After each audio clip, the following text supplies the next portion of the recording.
So you just received your CardioEducator box in the mail. So let's open it up and see what's inside.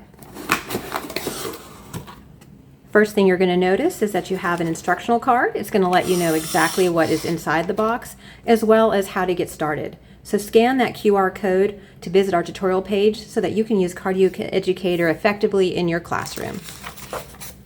You're going to notice that you have a heart base. This is where all of your pieces are going to fit in.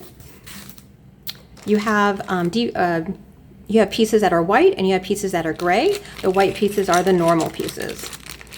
Let's go ahead and see how these fit into the model. Notice that some of the pieces have little divots. This kind of lets you know that you're kind of putting them in the right spot. So you're going to put in all of your normal pieces and they go in just like this.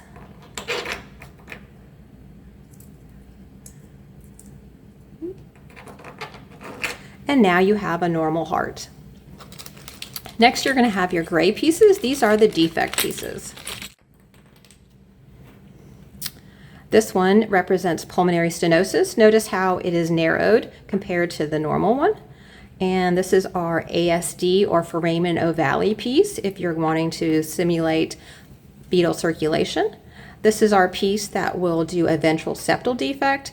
And then this piece lets you model a patent ductus arteriosus in the classroom.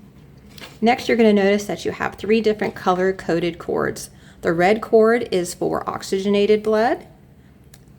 The blue cord will help simulate deoxygenated blood, and the purple cord for mixed blood.